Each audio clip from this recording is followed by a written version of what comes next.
अब हम इसमें कहानी का प्लॉट पढ़ा दिए हैं, विष के दांत पढ़ा दिए हैं। इस 6वां पाठ है बहादुर। कहानीकार है अमरकांत।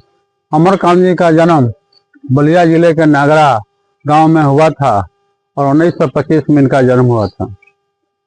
ये मैट्रिक जो है बलिया से पास किए। मैट्रिक पास करने के बाद आज़ादी की लड़ाई में कूद पड़े, जिसे इंटर जो है ये कुछ दिन बाद 1946 में किए। 1948 में इलाहाबाद यूनिवर्सिटी से ये बीए किए। अब इसमें कहानीकार जो है समाज में निम्न वर्ग और मध्यम वर्ग के बीच में जो दरार है, जो खाई है, जो सोच है, उसको प्रकट किए हैं। अमरकांत कहानीकार जो है, उनकी एक पत्नी है निर्मला, है ना। किशोर उनका लड़का है। बहादुर एक नेपाली लड़का है जिसकी उम्र जो है 12-13 साल की है। बहादुर की माँ और भैंस जो है बहादुर की माँ रखी थी।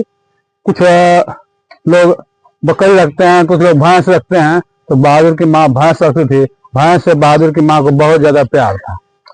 अब अमरकांत कहीं भी जाते थे तो देखते थे कि उनकी भाभियां, उनके आसपास वाले जो उनके रिश्तेदार थे, सब लोग नौकर रखे थे और निर्मला को अकेले घर का काम काज करना पड़ता था, जिससे निर्मला सुबह से शाम तक घरेलू कार्यों में ही लगी रहती थी, जिसके कारण निर्मला को फुर्सत बहुत कम मिलती थी।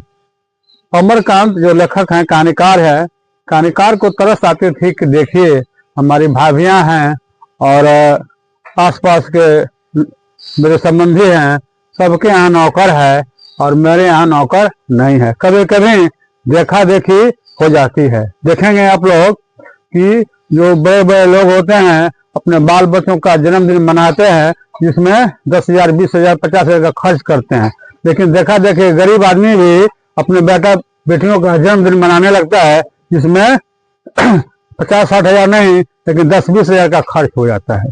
तो अपनी औकात के अनुसार, अपनी हैसियत के अनुसार से देखा देखी करना चाहिए, नहीं तो हालो बंदर वाली हो जाती है। तो अब यहाँ पर अमरकांत के मन में भावना जगती थी कि काश को कोई नौकर जो है हमारे यहाँ मिल जाता तो नौकर हम रख लेते, लेकिन इनकी आर्थिक स्थिति नौकर रखने लायक नहीं थी, नौकर रखने लायक नहीं थी। तो एक दिन बहादुर हमेशा काम था कि उसकी माँ भैंस रखी थी, भैंस को चराने के लिए नेपाली जो है तराई क्षेत्र में पड़ता है, तो वहां पर भैंस को चराने के लिए गया था। कभी कभी मवेशी भी न जाने बहुत परेशान करते हैं, इधर भागते हैं उधर भागते हैं, चारों तरफ भागम भाग लगाए रहते हैं।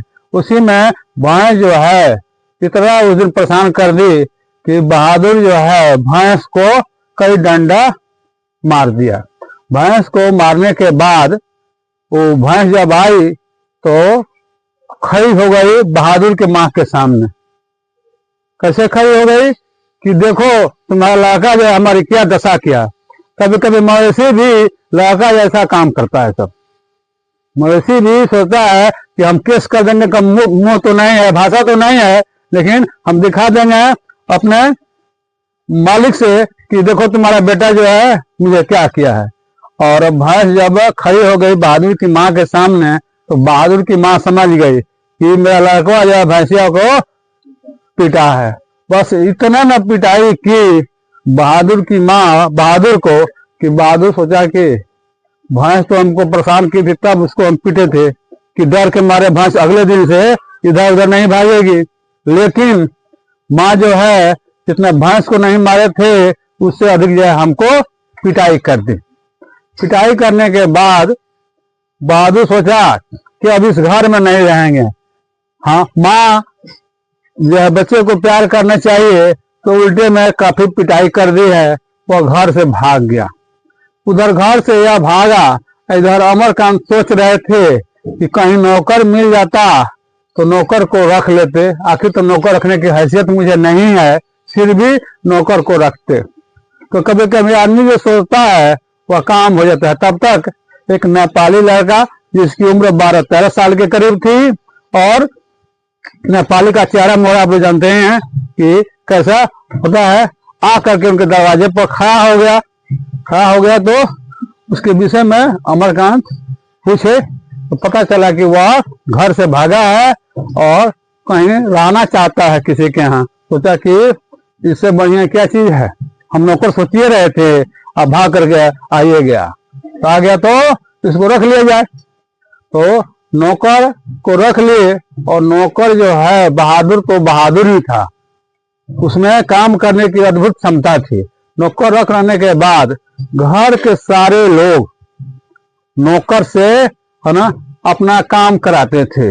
निर्मला शुरू में लगा बहादुर को कि निर्मला जो है लगता है कि मेरी माँ से भी ज्यादा प्यार करती है, माँ जैसी है। लेकिन शुरू में कभी कभी 4 दिन की चांदनी फिर अंधेरी रात, है ना।